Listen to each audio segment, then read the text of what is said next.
काही महत्त्वाच्या घडामोडींचा महाफास्ट आढावा।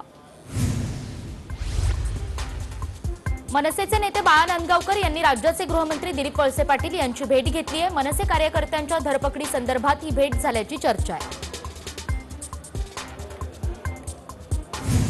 मनसेचे नेते बाळा नांदगावकर यांनी गृहमंत्री वळसे पाटलांशी 20 मिनिटे चर्चा केल्यानंतर ते शिवतीर्थावर दाखल झालेत। राज ठाकरेंसोबत गेल्या 1 तासांपासून शिवतीर्थावर खलबत सुरू आहे।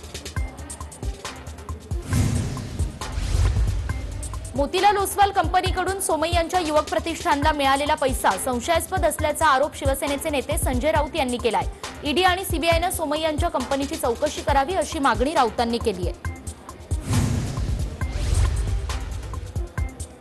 किरीट सोमय्यांसह भाजपच्या 28 नेत्यांची प्रकरणे उघड करणार असा इशारा संजय राऊतांनी दिलाय। राजद्रोहाचं कलम सुप्रीम कोर्टाकडून तुर्तास स्थगित करण्यात आलंय। राजद्रोहांतर्गत कोणतेही नवीन गुन्हे दाखल करू नका असा आदेश सुप्रीम कोर्टाने दिलाय आणि ज्यांचे गुन्हे प्रलंबित आहेत त्यांनी कोर्टामध्ये दाद मागावी असंही सुप्रीम कोर्टाने म्हटलंय। खासदार नवनीत राणा आणि आमदार रवी राणा आज दुपारी 2 वाजता पत्रकार परिषद घेणार आहेत। दरम्यान ते काय बोलतात याकडे सगळ्यांचं लक्ष लागलंय।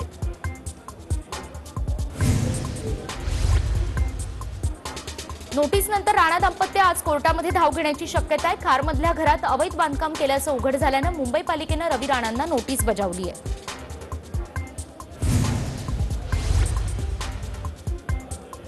श्रीलंकेच्या पाकिस्तानच्या प्रमुखाची हकालपट्टी झाली, पण आपला देश बाबासाहेब आंबेडकरांच्या राज्यघटनेवर चालतो आणि म्हणून आपल्या देशावर ती परिस्थिती आली नाही असं म्हणत शरद पवारांनी मोदींना टोला लगावलाय। चंद्रकांत पाटलांनी शरद पवारांवर केलेल्या टीकेला सुप्रिया सुळेंनी उत्तर दिलंय। पुढच्या काळात महाविकास आघाडी एकत्रच लढणार असा विश्वास त्यांनी व्यक्त केलाय। देवेंद्र फडणवीसांनी पवारांवर केलेल्या टीकेवर खासदार सुप्रिया सुळे यांनी उत्तर दिलंय।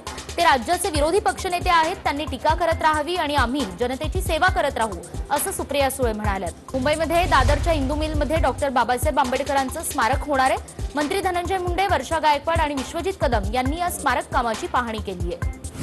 तर डॉक्टर बाबासाहेब आंबेडकरांच्या स्मारकाच्या कामाला महाविकास आघाडी सरकार आल्यानंतर सुरुवात झाली तर 2024 मध्ये स्मारकाचं उद्घाटन होईल अशी माहिती मंत्री धनंजय मुंडे यांनी दिली आहे। रस्ता बांधकाम गैरव्यवहार प्रकरणी बच्चू कडू यांच्या जामिनावर आज सुनावणी होणार आहे। बच्चू कडू नेमकं काय बोलतात याकडे सगळ्यांचं लक्ष लागलंय।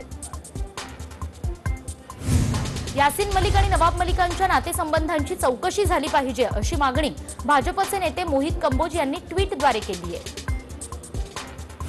राज्यात कोरोना रुग्णवाढीचा वेग कमी आहे, चौथ्या लाटेची शक्यता त्यामुळे कमी असल्याचं राजेश टोपे यांनी म्हटलंय।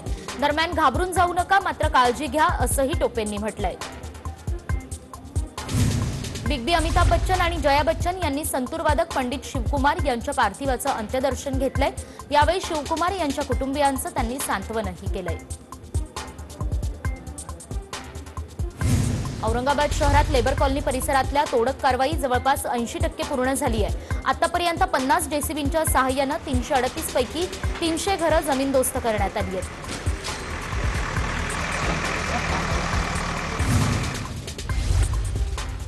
औरंगाबादच्या लेबर कॉलनीमधील घरांवर तोडक कारवाईनंतर आता विभागीय आयुक्तांनी बेघर झालेल्या रहिवाशांचं पुनर्वसन करा असे आदेश दिले। औरंगाबादच्या लेबर कॉलनी तोडक कारवाईनंतर अनेक कुटुंबीय सामानासह रस्त्यावर आले, त्यामुळे आपलं उभं आयुष्य या कॉलनीत गेलं असं सांगताना एका वृद्धेला अश्रू अनावर झाले। दरम्यान लेबर कॉलनीतील तोडक कारवाईनंतर अनेकांचे संसार उघड्यावर आलेत। आमच्या राहण्याची सोय झालेली नसताना आम्हाला घराबाहेर काढण्यात आल्याची संतप्त प्रतिक्रिया इथल्या स्थानिक नागरिकांनी दिली आहे। पुण्यातील शनिवार चौकात सुप्रिया सुळेंच्या उपस्थितीत राष्ट्रवादीनं महागाई विरोधात आंदोलन केलं। यावेळी वासुदेवाच्या हस्ते गॅस सिलेंडरची आरती करत केंद्र सरकार विरोधात जोरदार घोषणाबाजी करण्यात आली आहे।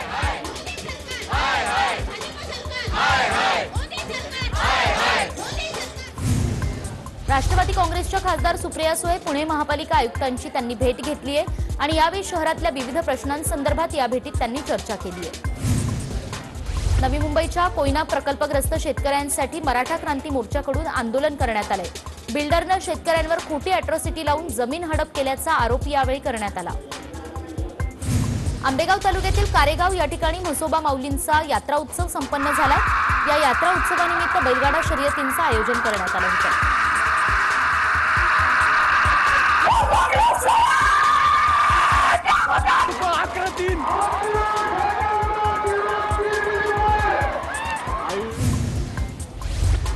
17 मे पर्यंत अंतिम प्रभाग रचना यादी जाहीर करावी असे आदेश निवडणूक आयोगाने राज्यातल्या महापालिकांना दिलेत।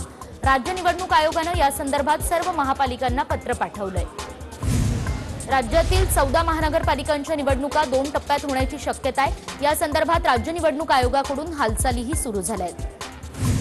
पंतप्रधान नरेंद्र मोदी यांच्या अध्यक्षतेखाली केंद्रीय मंत्रिमंडळाची आज बैठक होणार आहे। या बैठकीमध्ये मोहालीमधलं स्फोट प्रकरण, असानी चक्रीवादळ आणि उष्णता या विषयावर चर्चेची शक्यता आहे। गृहमंत्री दिलीप वळसे पाटील यांनी आज दुपारी 2 वाजता मराठा समन्वयकांची बैठक बोलावली आहे आणि आरक्षणासाठी केलेल्या आंदोलनामध्ये ज्यांच्यावर गुन्हे दाखल झालेत ते गुन्हे मागे घेण्यासंदर्भात या बैठकीमध्ये चर्चा होणार आहे।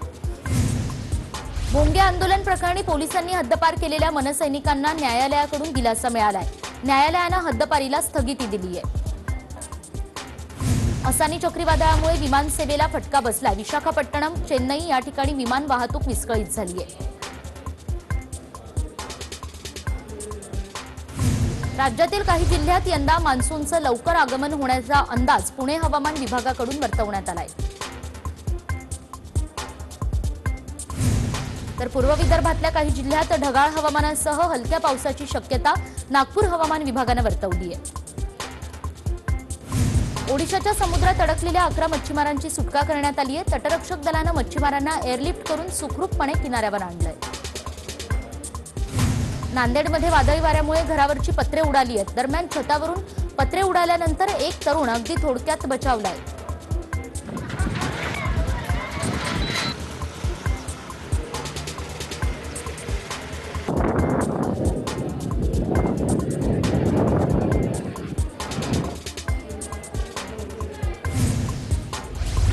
असानी चक्रीवादळामुळे रत्नागिरीमध्ये माशांच्या दरात वाढ झाली आहे। मासेमारीचा हंगाम अंतिम टप्प्यात आलाय आणि वेगवान वाऱ्यामुळे मच्छीमारी नौका समुद्रात मासेमारीसाठी जात नाहीयेत।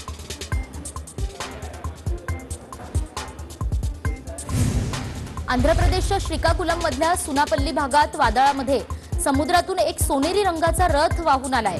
हा रथ म्यानमार, मलेशिया किंवा थायलंडमधून आल्याचा अंदाज आहे।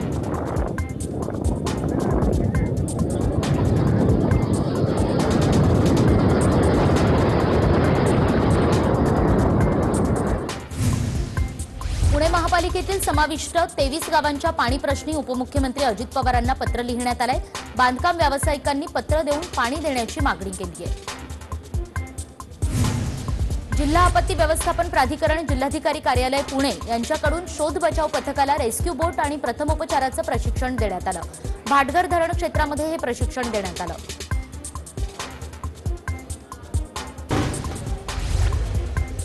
नांदेडमध्ये अचानक आलेल्या वादळी वाऱ्याने आंबा पिकाचं नुकसान झालंय। आंबे गळून पडल्याने शेतकऱ्यांचं मोठं नुकसान झालंय।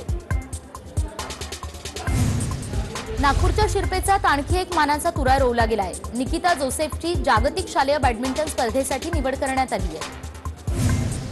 भुसावळमध्ये विहिरीत पडलेल्या एका गायीला सुखरूप बाहेर काढण्यात यश आलंय।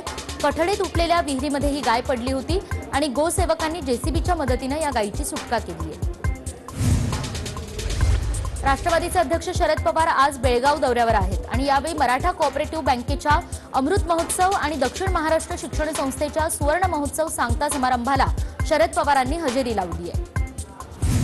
नागपूर रेल्वे स्थानकावर आढळून आलेल्या स्फोटकांनी भरलेल्या बॅगचं गूढ 24 तास उलटून गेल्यानंतर सुद्धा कायम आहे। रेल्वे स्टेशन परिसरातील सीसीटीव्ही कॅमेऱ्याने अतिशय पुसट हालचाली टिपल्यात आणि त्यामुळे तपासामध्ये अडचणी येत आहेत। नागपूरच्या महाकाली नगरमधील आगीची 6 विभागांकडून चौकशी करण्यात येणार आहे। सिलिंडरच्या स्फोटांमुळे जवळपास 100 झोपड्या या ठिकाणी जळून खाक झाल्या होत्या। आजपासून कॉल रेकॉर्डिंग ॲप बंद होणार आहे। सुरक्षेच्या कारणास्तव गुगलने कॉल रेकॉर्डिंग ॲप बंद करण्याचा निर्णय घेतलाय। 12 ते 14 वयोगटातील 3 कोटीहून अधिक मुलांनी कोरोना लसीचा पहिला डोस घेतलाय। केंद्रीय आरोग्य मंत्री मनसुख मांडविया यांनी ही माहिती दिली आहे। मुंबईच्या वांद्रेमध्ये जिवेशा इमारतीला अग्निशमन दलानं नोटीस बजावण्याचा निर्णय घेतलाय। इमारतीमधील फायर यंत्रणा कार्यरत नसल्याची बाब समोर आल्यानं अग्निशमन दलानं नोटीस पाठवण्याचा निर्णय घेतलाय। तिकीट दरात 50% कपात होताच एसी लोकलनं प्रवास करणाऱ्यांची संख्या वाढली आहे। गेल्या 9 दिवसात मध्य आणि पश्चिम रेल्वे मार्गावर एसी लोकलच्या 65,000 तिकिटांची विक्री झाली आहे।